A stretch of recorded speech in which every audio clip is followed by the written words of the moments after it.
Sad ব্যালেড গান। আমি তো আসলে গত 20-22 বছরে স্যাড ব্যালেড গানের জন্যই আপনাদের কাছে বেশি ভালোবাসা পেয়েছি। অনেক জনরেরই গান করেছি, কিন্তু স্যাড ব্যালেড আমার স্বকীয় ধারাই বলা যায়।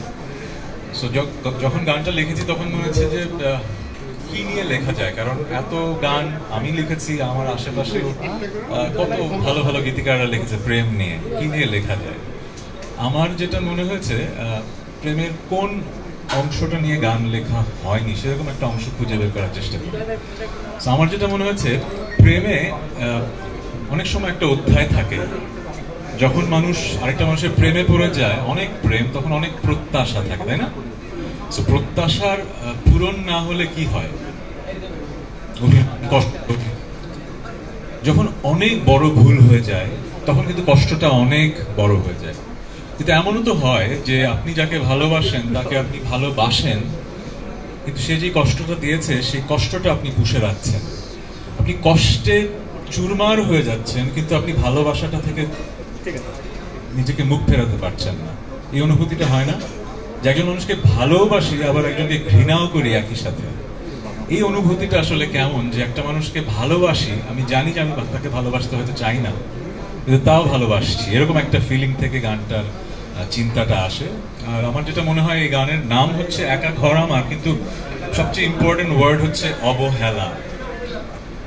সো এই গানটা আপনারা যখন শুনবেন, বাংলাদেশে যারা শুনবেন, একাই শুনতে হবে, কারণ কিছু গান আছে সবাই মিলে হই হুল্লোড় করে শুনতে হয়, কিছু গান একা আনমনের মানে নিজের মনের মাঝের ওই জায়গাটায় চলে যাওয়ার জন্য শুনতে হয়, এটা সেই গান।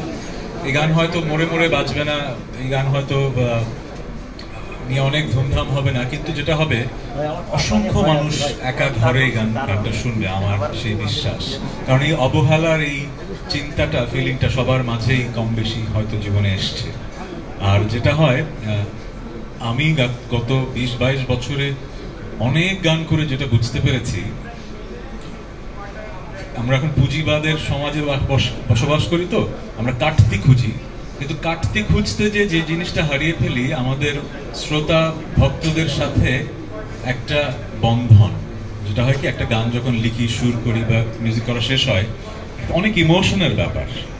এই ইমোশনটা যখন গানের মধ্যে আমরা ঢেলে দেই, সেটা যখন একজন শ্রোতা তার কানে শোনেন, সেটা তার ভেতরে যখন দাগ কাটে, তখন আমার সাথে তার একটা অদৃশ্য বন্ধন তৈরি হয়। এই বন্ধনটা যুগ যুগ ধরে থাকে, কিন্তু একটা গান অথবা 10টা গানের জন্য।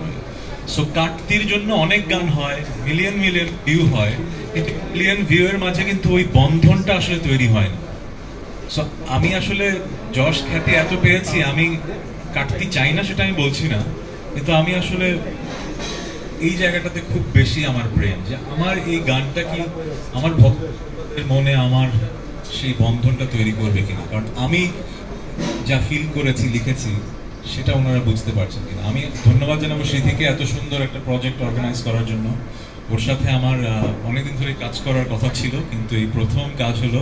সো খুবই গুণী শিল্পী, thank you Sithi for this invitation.